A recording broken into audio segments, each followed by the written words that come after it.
آقائے کریم علیہ الصلاۃ والسلام کی سیرت طیبہ کے حوالے سے جو سلسلہ وار گفتگو جاری ہے، اس میں ہم غزوہ بدر کے حوالے سے گفتگو کر رہے تھے، اور غزوہ بدر میں ہماری بات یہاں ختم ہوئی تھی کہ جب تجارتی قافلے کے بچ کر نکل جانے کے بعد مسلمانوں کو اب اہلیان مکہ کے 1000 کے کیل کانٹے سے مسلح لشکر کا سامنا کرنا پڑا، تو حضور نبی کریم علیہ الصلاۃ والسلام نے صحابہ کرام سے اس پر مشاورت کی اور مشورہ لیا، اور ہم تفصیل سے ذکر کر چکے ہیں کہ اس مشورے میں کس طرح مہاجرین کے بعد سرکار کے متوجہ کرنے پر انصار نے بھرپور طریقے سے اپنی شرکت کا اور ہر حال میں آقا کا ساتھ دینے کا اور اپنی جانیں لٹانے کا عزم ظاہر کیا، جس پہ سرکار دو عالم نے مسرت کا اظہار فرمایا۔ اب اس کے بعد یہ جو 313 کا لشکر تھا، اسے بدر کی طرف چلایا گیا، اور بدر کے میدان سے تھوڑا پہلے پڑاؤ ڈال دیا گیا، اور حضور نبی کریم علیہ الصلاۃ والسلام خود حضرت ابوبکر صدیق رضی اللہ تعالیٰ عنہ کے ساتھ دائیں بائیں کے حالات کا جائزہ لینے کے لیے نکلے۔ لشکر وہاں بیٹھا ہے، حضور خود نکلتے ہیں، ابوبکر صدیق رضی اللہ تعالیٰ عنہ ساتھ ہیں۔ ایک بوڑھے سے ملاقات ہوتی ہے، عرب کا بدو بوڑھا تھا، تو سرکار نے ان سے پوچھا کہ وہ جو مدینہ کا لشکر اور مکے کا لشکر سنا ہے نکلے ہیں، تمہاری کیا معلومات ہیں اس کے بارے میں؟ جائزہ لے رہے تھے کہ یہاں پر خبر تو ان کی لینی تھی، مکہ والوں کی، مگر اگر خالی مکہ والوں کا پوچھتے تو اپنی شناخت ظاہر ہو جاتی کہ ہم ادھر کے لوگ ہیں، تو آپ نے دونوں کا پوچھا کہ بھی لشکر دونوں نکلے ہوئے ہیں، کیا خبر ہے؟ تو اس نے پوچھا کہ پہلے یہ بتائیں کہ آپ کون ہیں؟ وہ بھی بڑا تیز بابا تھا، بوڑھا تھا۔ اب آپ نے فرمایا کہ پہلے آپ بتائیں گے تو پھر ہم بتائیں گے۔ اس نے کہا اچھا بدلے میں بتائیں گے؟ آپ نے کہا جی۔ تو اس نے بتایا کہ جہاں تک مجھے اطلاع ملی ہے، مکہ والے فلاں دن کے نکلے ہوئے ہیں، آج ان کو فلاں جگہ پر ہونا چاہیے، اور اس کی اطلاع بالکل درست تھی، مکہ کا لشکر اسی جگہ پر تھا۔ پھر آپ نے پوچھا مدینہ والوں کا حال دو، کہا وہ فلاں دن کے نکلے ہوئے ہیں اور میری اطلاع ٹھیک ہے تو آج ان کا لشکر اس جگہ پر ہوگا، اور اسی جگہ پر لشکر تھا۔ سرکار واپس مڑنے لگے، اس نے کہا جی اپنے بارے میں بتا کے جائیں، آپ لوگ کہاں سے ہیں؟ تو سرکار نے کہا ہم پانی سے ہیں۔ چونکہ خبر اپنی شناخت کو ظاہر نہیں کرنا تھا اور جھوٹ بھی نہیں بولتے، تو آپ نے توریہ سے کام لیا، چونکہ ہر بندہ پانی سے پیدا ہوا ہے، تو آپ نے کہا جی ہم پانی سے ہیں۔ وہ پیچھے سے کون سے پانی سے ہیں؟ عراق کے ہیں، شام کے ہیں، کدھر کے ہیں؟ بس پھر آقا نے بات آگے نہیں چلائی اور وہاں سے چلے آئے، تو لشکر کی اطلاع مل گئی کہ وہ فلاں جگہ تک مکہ والوں کا لشکر پہنچ چکا ہے۔ پھر سرکار نے 3 صحابہ کرام کو بھیجا کہ جائیں مکہ کے لشکر کے دائیں بائیں اس کی خبر لے کر آئیں، حالات لے کر آئیں۔ اب یہ ایک جو ویجیلنٹ اور حالات پہ نظر رکھنے والا سربراہ لیڈر ہوتا ہے، جو تمام چیزوں کا جائزہ لے رہا ہوتا ہے۔ یہ باتیں میں آپ کے سامنے اس لیے رکھ رہا ہوں، ہمیں صرف سیرت طیبہ کا ایک رخ معلوم ہے، جس کا تعلق نمازیں پڑھنے کے ساتھ ہے، تسبیح کرنے کے ساتھ ہے، روزے رکھنے کے ساتھ ہے، عید نمازیں پڑھنے کے ساتھ ہے۔ یہ بھی سیرت طیبہ کا رخ ہے کہ اپنے دشمن سے دفاع کیسے کرنا ہے، محتاط کیسے ہونا ہے، ہوشیار کیسے رہنا ہے، دشمنوں پہ نظر کیسے رکھنی ہے، جاسوسی کا انتظام کیسے کرنا ہے، ان کے بارے میں پل پل کی آگاہی کیسے رکھنی ہے، اس حوالے سے بھی تگ و دو کرنا اللہ کے نبی کر کے دکھا رہے ہیں ہم کو۔ آپ نے 3 صحابہ کرام کو بھیجا، ایک کنویں پر قریش کے 2 غلام پانی بھر رہے تھے، انہوں نے ان کو پکڑ لیا اور پکڑ کر لے آئے سرکار کے پاس۔ حضور نماز پڑھ رہے تھے، انہوں نے خود سے تفتیش شروع کر دی، کہاں کے ہو تم، کدھر کے ہو؟ اس نے کہا کہ جی وہ جو مکہ سے قافلہ آیا ہے میں اس کے ساتھ ہوں. انہوں نے کہا نہیں نہیں، تم ابو سفیان والے تجارتی قافلے کے ساتھ ہو گئے. تفتیش کر رہے ہیں. سیرت نگاروں نے لکھا کہ صحابہ کے دل میں ابھی تک شوق تھا کہ یار سامنا تجارتی قافلے کا ہوتا، ادھر والے کا نہ ہوتا.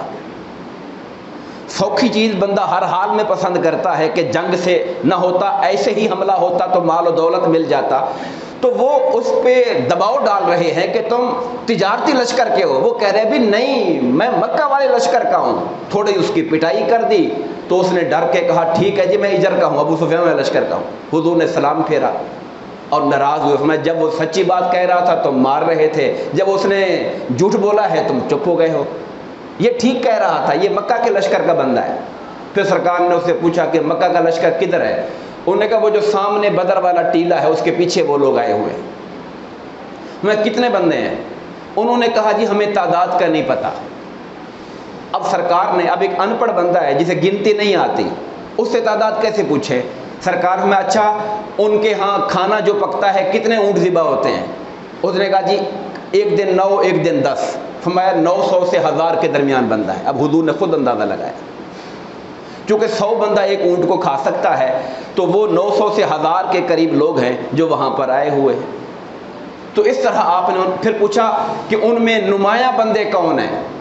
انہوں نے نام گنوائے. ابو جہل ہے، عتبہ ہے، شیبہ ہے، ولید ہے، حکیم بن ہزام ہے، جو بڑے بڑے لوگ تھے نام گنوائے. سرکار نے صحابہ سے کہا مبارک ہو، مکہ نے اپنے جگر کے ٹکڑے اٹھا کے تمہارے سامنے ڈال دیے. ایک مرتبہ اگر یہ قابو میں آ گئے اور ان کا صفایا ہو گیا تو پھر مکہ کی لیڈرشپ ختم ہو گئی. پھر اب اللہ تبارک و تعالیٰ نے، اب وہ رات آ گئی جس سے اگلے دن جنگ ہونے والی تھی. حضور نبی کریم علیہ الصلوۃ والسلام آگے چلے اور بدر کے میدان کے شروع میں، بدر میں کئی کنویں تھے پانی کے، جو شروع والا کنواں تھا آپ نے صحابہ کو وہاں پر پڑاؤ ڈالنے کا حکم فرمایا. اب یہاں پر ایک بہت بڑی چیز ہمارے سامنے آ رہی ہے، وہ یہ ہے کہ لیڈر کتنا بڑا ہی کیوں نہ ہو، مشورے کی اہمیت کتنا ہے، مشورہ قبول کرنا چاہیے. حضرت حباب بن منذر رضی اللہ تعالیٰ عنہ بڑے جنگی امور کے ماہر تھے. انہوں نے سوال کیا، سوال پوچھنے کا ادب دیکھیے کہ یا رسول اللہ، یہاں جو آپ نے پڑاؤ ڈالنے کا حکم دیا ہے کیا یہ اللہ کا حکم ہے یا صرف جنگی حکمت عملی ہے؟ یہ وار سٹریٹجی ہے کہ یہاں رہنا ٹھیک ہے، یا اللہ کا حکم آ گیا؟ اللہ کا حکم آ گیا پھر تو چوں نہیں ہے، پھر تو سوال ہی نہیں ہے. لیکن اگر آقا نے کہا نہیں یہ صرف جنگی حکمت عملی ہے، تو کہا آقا میرا مشورہ یہ ہے پہلے کنویں پہ پڑاؤ نہ ڈالیں، آگے چلیں، وہ جو کافروں والی سائیڈ پر آخری کنواں ہے وہاں قبضہ کرتے ہیں، یہ پچھلے ہمارے کنٹرول میں آ جائیں گے. تو جو سب سے آخر والا کنواں ہے اس کو بھی ہم قبضے میں لے لیں گے، پانی ہمارے پاس آ جائے گا، یہ ہماری طاقت بن جائے گی، ان کی کمزوری بن جائے گی. سرکار نے کہا تم ٹھیک کہتے. لشکر کو پھر حکم دیا اٹھیں آگے چلیں، اور لشکر کو پھر آگے جا کر جہاں مشورہ ہوا تھا وہاں پہ جا کے رکھا گیا. حضور نبی کریم علیہ الصلوۃ والسلام کے صحابہ کرام، اب اللہ تعالیٰ کی جو مدد ہے، اللہ کی جو نصرت ہے حضور کے صحابہ کے ساتھ ہے. اب آپ دیکھیے 313 لوگ ہوں جن کے پاس سواری کے بھی پورے جانور نہ ہوں، 70 اونٹ تھے، صرف 2 گھوڑے تھے، جن کے پاس ہر ایک کے پاس پوری تلواریں بھی نہیں تھیں. کوئی صحابہ ایسے تھے جو تلوار کے بغیر تھے، صرف کھجور کی چھڑی پکڑی ہوئی تھی، ڈنڈا لیا ہوا تھا ہاتھ میں، اور مقابلہ تھا تیر نیزوں تلواروں کے ساتھ. انسان کی نیندیں اڑ جاتی ہیں خوف سے، پریشانی اور گھبراہٹ سے. اللہ پاک فرماتے ہیں سورہ الانفال آیت نمبر 11، اذ یغشیکم النعاس امنۃ منہ. یاد کرو حضور کے صحابہ، جب اللہ نے اپنی طرف سے تمہیں راحت و سکون فراہم کرنے کے لیے تم پر غنودگی اور اونگ کو طاری فرما دیا تھا.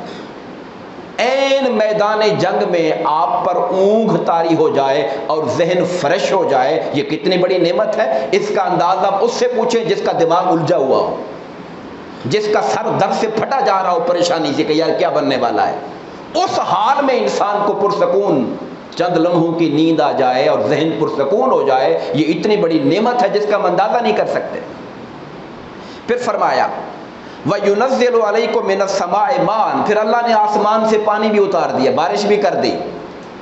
اور بارش کا ایسا ماحول، اللہ کی مدد جب آتی ہے تو ایسے آتی ہے. مسلمانوں والی سائیڈ پر ہلکی بارش ہوئی، علاقہ بھی تھوڑا سا ریتلا تھا، ہلکی بارش ہوئی، ریت جم گئی. کافروں والی سائیڈ تھی بھی مٹی والی، بارش تیز کر دی اللہ نے، وہاں پہ کیچڑ سا بن گیا، بھاگ دوڑ میں مشکل ہو گئی. یہ اللہ کی مدد ہے جس کو ہم انسان سمجھ نہیں سکتے کہ خدا کیسے مدد کر رہا ہے. تو میں اس نے بارش آسمان سے پانی اتارا تاکہ اس کے ذریعے تمہاری ظاہری و باطنی طہارت عطا فرمائے. 8 دن کے نکلے ہوئے تھے مسلمان مکہ سے، نہانے کا بھی کوئی نہیں، عرب کی گرمی، نہائے نہیں، کپڑے میلے، بارش آئے تو بندہ نہا کے فریش ہو جاتا ہے، تازہ ہو جاتا ہے انسان. یہ سارے فائدے اللہ مسلمانوں کو دے رہا تھا کہ اللہ نے بارش اتاری تاکہ تمہیں طہارت دے. اور وَيُذْهِبَ عَنْكُمْ رِجْزَ الشَّيْطَانِ، اور شیطان کے جو وسوسے، خیالات، پریشانیاں ہیں، اللہ سارے تمہارے دماغ سے نکال کے تمہیں ذہنی طور پر بھی بالکل فریش کر دے. مسلمانوں کا یہ حال تھا، آرام سے ٹھنڈے ماحول کے اندر لیٹے، ان کو نیند بھی آئی، اونگ بھی آئی. اور ادھر کفار ساری رات ان کے ہاں ناچ گانا ہوتا رہا، ان کی محفلیں سجی رہی، نیند ان کے قریب نہیں تھی. اب جو بندہ رات بھر کا جاگا ہوا ہو، اگلے دن میدان جنگ میں کتنا پھرتیلا ثابت ہوگا وہ. یہ وہ چیزیں تھیں جس کا فرق رب کائنات کی طرف سے ڈالا جا رہا تھا. حاضرین عزیز وقار، یہاں پر ایک بات جو اور قابل غور ہے وہ یہ ہے، حضرت سعد بن معاذ رضی اللہ تعالیٰ عنہ جو انصار کے قبیلوں کے سردار تھے، ان کی محبت دیکھیے. سرکار کے بعد حاضر ہوئے، کہا یا رسول اللہ یہ جنگ ہے، جنگ میں حالات کسی طرح کے بھی ہو سکتے ہیں، جنگ ایک ہنڈولا ہے، کب ادھر بھی ہو سکتا ہے ادھر بھی ہو سکتا ہے. ہم اپنی پوری جان لڑائیں گے کہ ہمیں وہ ملے جس کا ہمارا دل طلبگار ہے، فتح ملے، کامیابی ملے. مگر یا رسول اللہ حالات کچھ بھی ہو سکتے ہیں. ایک تو میں یہ چاہتا ہوں کہ ہم تھوڑا سا اونچا بلند کر کے ایک چھپر بنائیں، آپ وہاں پہ تشریف رکھیں اور ہم وہاں پر انصار کے 25 جوان آپ کے قریب وہاں پر کھڑا کریں گے اور 2 تیز رفتار قسم کی اونٹنیاں بھی وہاں پہ رکھیں گے. اگر حالات ویسے رہے جیسے ہم چاہتے ہیں پھر تو شکر ہے اللہ کا. اگر کوئی گڑبڑ ہو گئی، حالات خراب ہوئے، کمزوری ہو گئی، ہمارے لیے مسائل پیدا ہو گئے، تو آقا یہ اونٹنیاں کھڑی ہیں، آپ یہاں سے مدینہ جائیے گا. وہ جو مدینہ میں لوگ پیچھے ہم چھوڑ کے آئے ہیں، ہم ان سے زیادہ محبت نہیں کرتے، وہ آپ سے بڑھ کر محبت کرنے والے لوگ ہیں. ان کا نہ آنا اس لیے نہیں تھا کہ وہ چاہتے نہیں تھے، چونکہ پہلے پلان ہی ایسا نہیں تھا کہ دشمن سے جنگ کرنی پڑ رہی ہے، نارمل حالات تھے اس لیے اتنے لوگ نکلے تھے. وہ آپ سے، ہم سے بڑھ کر محبت کرنے والے لوگ ہیں. آپ واپس مدینے جائیے گا تاکہ پھر آپ کے ساتھ محبین کی طاقت اور پھر دشمن کا مقابلہ کریں. یہ اندازہ لگائیے ان کے دلی جذبات اور خیر خواہی کا کہ سرکار کو تکلیف نہیں آنی چاہیے کسی طرح. چھپر بنا دیا گیا جہاں سے پورا میدان حضور کے سامنے تھا. حضرت سعد بن معاذ خود اور 25 لوگ وہاں پہ نوجوان جو تھے وہ وہاں پہ سرکار دو عالم کے اس چھپر کا ایک نگرانی اور نگہبانی کا فریضہ سر انجام دے رہے تھے. اب ذرا کفار کے لشکر کی طرف چلتے ہیں، ان کے حالات کیا تھے. مکی لشکر بھی اپنی جگہ پر ظاہر ہے ہر کوئی حالات کا جائزہ لیتا ہے. انہوں نے ایک بندہ اپنا بھیجا جس کا نام تھا عمیر بن وہب جہمی کہ جاؤ مسلمانوں کے حالات کا جائزہ لے کر آؤ. اپنے گھوڑے پر وہ نکلا، دائیں بائیں سے گھوم کر لشکر پہ نظر ڈالی اور واپس چلا گیا اور جا کر اطلاع دی کہ میرے خیال میں وہ 300 سے کوئی 350 کے درمیان لوگ ہیں. اس نے کہا ٹھہرو میں ذرا دائیں بائیں مزید گھوم کے آتا ہوں، کوئی بندے چھپا کے تو نہیں رکھے ہوئے انہوں نے جو اچانک نکل کے سامنے آ جائیں. وہ پھر چاروں طرف دائیں بائیں گھومتا رہا، گھوڑا بھگاتا رہا، پہاڑیاں چھانتا رہا، دیکھتا رہا، واپس آ گیا. کہنے لگا نہیں مجھے کہیں کچھ نظر نہیں آیا، بندے یہی ہیں جو ہیں. مگر اس نے ایک تبصرہ کیا، اس کا تبصرہ سننے والا ہے. اس نے کہا افراد یہ 313 ہیں، بندے یہی ہیں اور کوئی بندہ نہیں. میں نے ان کا دیکھ لیا، ان کا جنگ سامان دیکھ لیا سارا کچھ، مگر یاد رکھو میں نے بلائیں دیکھی ہیں، بلائیں جو موت کو لادے ہوئے ہیں. ان کے اونٹ نہیں ہیں، بلا ہے جس نے اپنے اوپر موت کو لادا ہوا ہے. یثرب کے اونٹ اپنے اوپر خالص موت کو سوار کیے ہوئے ہیں. میں نے ان کی آنکھیں دیکھی، میں نے ان کے چہرے دیکھے ہیں. یاد رکھو ان میں سے کوئی آدمی اس وقت تک نہیں مرے گا جب تک تمہارا بندہ قتل نہیں کرے گا. یہ ایسے مرنے والے نہیں ہیں، انہوں نے جان لڑانی ہے، ان کا بھروسہ ان کے خدا پر ہے اور اس کے بعد ان کی تلواروں پر، ان کے پاس اور کچھ نہیں ہے، انہوں نے اپنی جان لڑا دینی ہے. اور یہ ایسے تمہارے قابو نہیں آئیں گے جب تک کہ تمہارا بھی کوئی بندہ مار نہیں لیں گے. پھر اس نے کہا سوچو اگر وہ تمہارے چیدہ بندے مارنے میں کامیاب ہو گئے اور 100-150 بندہ ہمارا مر گیا تو پھر ایسے جیت کے بھی جینے کا کیا فائدہ ہوا؟ سوچ لو تم ان سے لڑنے سے پہلے.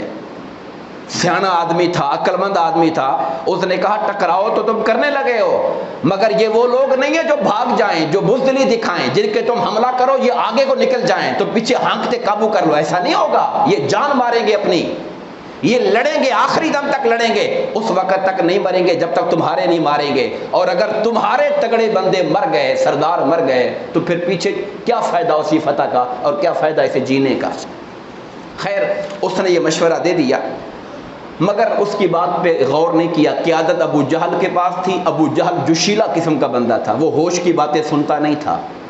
ہر قوم میں کچھ لوگ ہوتے ہیں، ایک کو کہتے ہیں فاختہ والے لوگ ہیں جو امن پسند ہوتے ہیں، ایک ہاکس ہوتے ہیں جو لڑائی پسند ہوتے ہیں. یہ لڑائی پسند لوگوں میں سے تھا، جوشیلا، جذباتی، یہ کر کے رکھ دوں گا وہ کر کے رکھ دوں گا، یہ ان لوگوں میں سے تھا. ان کے اندر جو امن پسند لوگ تھے وہ بھی اپنی کوششیں کر رہے تھے کہ جنگ ٹل جائے. ان میں ایک بہت بڑا نام تھا حضرت حکیم بن حزام. یہ مسلمان ہو گئے تھے بعد میں، بڑے اعلیٰ مسلمان ہوئے، اور جب کبھی قسم کھاتے کہتے تھے قسم ہے اس اللہ کی جس نے مجھے بدر کے دن بچا لیا تھا، جس نے مجھے بچا لیا تھا بدر کے دن، ایسے قسم کھاتے تھے. یہ گئے.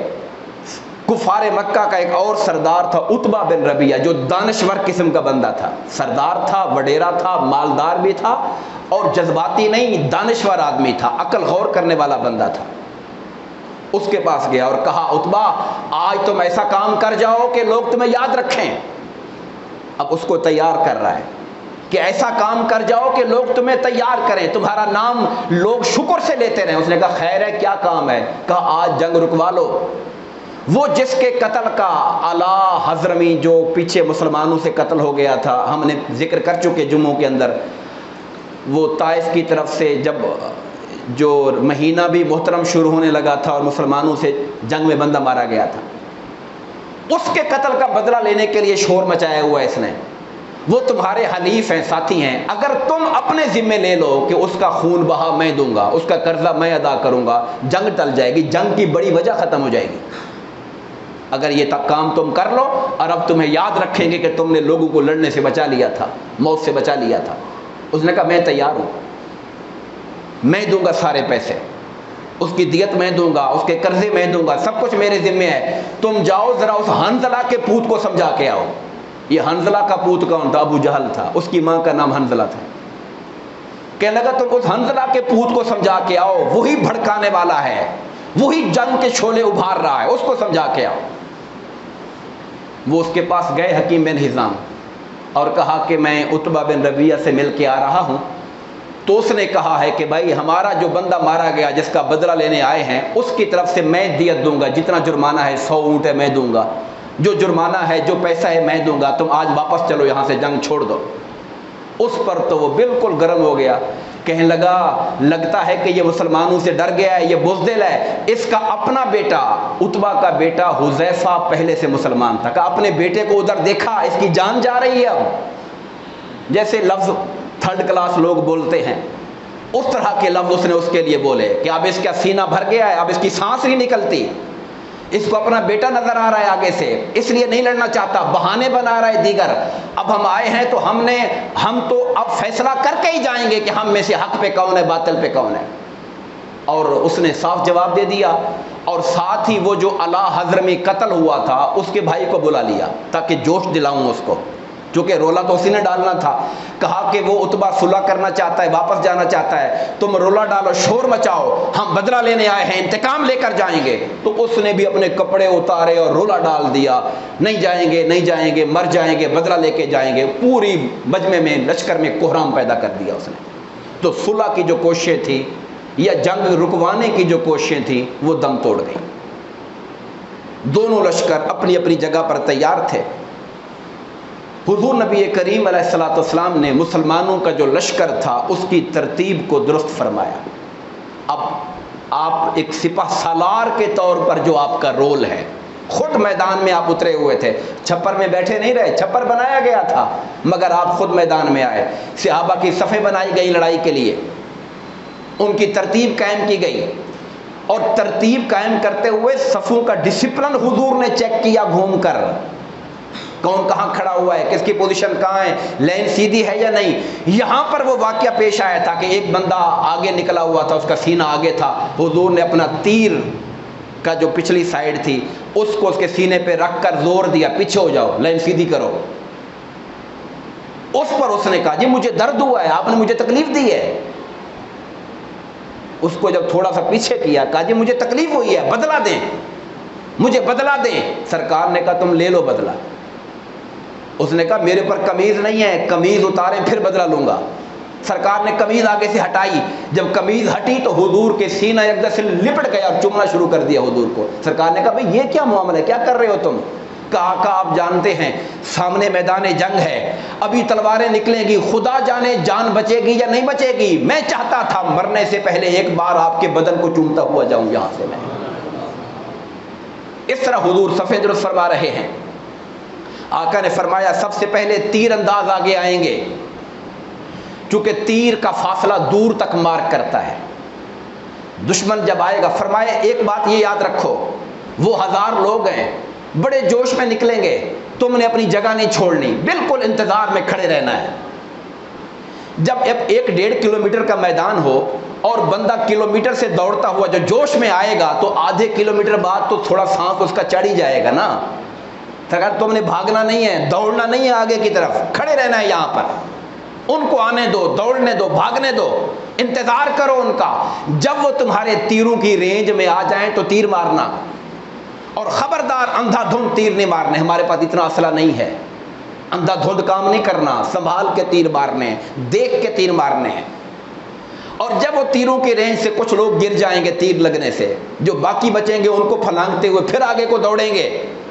جب وہ دوڑتے ہوئے اور قریب آئیں اور تمہارے نیزے کی رینج میں آئیں تو پھر نیزہ بازی کرنا ان کے اوپر، اپنی جگہ نہیں چھوڑنی، بھاگنے نہیں، تم لوگوں نے اپنی جگہ پہ رہنا ہے، کیونکہ تم کھڑے ہو گئے تمہارا سٹیمنا مضبوط رہے گا، وہ جو بھاگ دوڑ کر رہے ہیں ان کا معاملہ کمزور ہوتا چلا جائے گا، اور تم احتیاط سے اپنا اسلحہ ویپن استعمال کر رہے ہوگے، پہلے تیر ہوئے پھر نیزہ ہوا، کہا ان میں سے بچ کر جو اور قریب تم پر چڑھائیں گے پھر اپنی تلواریں نکال لینا۔